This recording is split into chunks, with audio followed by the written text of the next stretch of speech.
This is going to be a short demo of ClickExtract. With ClickExtract, you can transform PDF documents into structured data such as JSON and CSV using large language models. So in this demo, the first thing I'll do is upload a PDF document. So I have an example invoice document here, and it will take a few moments to process and upload the document. And once it's uploaded, we can select the document. And if you had multiple documents uploaded, you could select multiple documents to process at once. And we will choose a schema. So a schema is how you'll define the specific data points to extract from the document. And I've already created several example schemas here, but I will show you what it looks like for the invoice schema. So essentially, you have a series of fields, each with a specific data type that you can choose. So as you can see here, most of them are text. I have number, some dates, as well as an array. And using natural language prompting is how you tell the large language model what to extract and how to find those specific data points. So as you can see here, I have short questions that basically explain each of the keys. So for order number, something as simple as, okay, what is the order number, will be enough to guide it in order to extract the data point. So from here, we'll choose our schema, which is this one, and you can see the invoice over here. And we will go to run the extraction. So everything looks good. We've queued up one document. We can see our entire schema here, and over here is where the values will populate. So it looks good. So let's run the extraction. And as the extraction runs, you'll see that the fields will slowly become populated with data. So you can see in this example, it is going one by one per field, but if there were fields that were very closely similar to each other, it would be grouping these fields and extracting them at the same time for efficiency. But as you can see here, it's almost done, and the results look accurate. So the name of the from business, the street address, the city, state, email address. You can see here it returned a null value for the suite or apartment number because there is none. The invoice number, order number, invoice date, which is up here, due date, the balance due, as well as an array of the services, which is listed here. And it all looks correct. So then, of course, you can download the results either as JSON or CSV. So let's run another extraction to show you a different example. We will upload the document. Again, it'll take a few moments to process here. So let's give it some time. So we're almost done here. Okay, great. So now we have our Tesla 10K. Okay, so you can see here the Tesla 10K, and what you'll notice about this document that's different is there are a lot of large tables. And in the past, large language models have struggled with tables because it loses the structure of the tables and isn't able to accurately and consistently identify specific cells within the table. But with ClickExtract, we've managed to retain the structure of the tables within the context of the PDF, so it is better able to extract specific data points, and I'll show you how that works. So again, I have an example schema here, which you'll be able to see what it looks like on the next page. So just a few simple data points.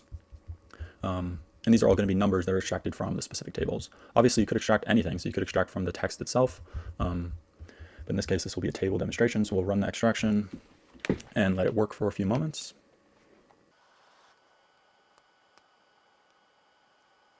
Okay, great. So as you can see here, it successfully extracted all of the data points that it was looking for. So we can obviously confirm, let's say for automotive sales revenue, we can click on the source. It will show us exactly where it got it from. So automotive sales for 2023, right here, 78509. And that looks correct. And the rest of them you can obviously go through. If you want to see an explanation, you can see here. So here it says it's very confident, and it gives a short explanation about how it came across this data point. And I have one last example to show you. So I'm going to upload another document here, and this document contains some specific data related to a university. And this will combine both tables and non-table data extraction as our final example. Great, so we're all finished. So again, we'll just choose the document and we will see a preview of it. So essentially it has a lot of tables, but also some non-table text with data related to the University of Alabama. So we'll choose this last example schema, which I've already set up. And you can see here, it's a much longer schema with several different data types. So text, we have an enum, which basically lets you specify a set of specific values that can be extracted. And you can see here, when I hover over, it gives you a preview of those values. We have a Boolean, numbers, which can either be integers or floats, which you can specify, and text. So again, we shall run the extraction because everything looks good. And we can watch it populate in real time.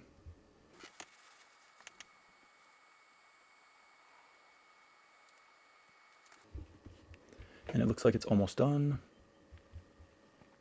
As you can see, it has returned several none values, and this is actually what we want, because let's say an example, this data point, first time, first year, another gender, admitted students. If we go to the document where this came from, so page 6, which it says here, you can see that there actually isn't a section among the admitted students broken down by another gender. So that actually is correct in giving us null values here. And everything else looks correct. University of Alabama is a public institution, co-ed with a semester calendar year, and these comply with the enum values that we have here. So that looks good. We can look at another table like this one has a wait list. So again, it's on one of these tricky tables because often large language models, they'll see a table like this and they can identify the check mark, but it's hard for them to identify, okay, which heading does this fall under? But as you can see here, it accurately did it. So do you have a policy of placing students on a waiting list? It does fall under the no header column. So it successfully returned false. And that is the demo of ClickExtract. I'm excited about this tool because I think it'll open up a lot of opportunities for dealing with PDFs, utilizing the extracting capabilities of large language models, and especially at scale. So let me know what you think, and I hope you enjoy it. Thank you.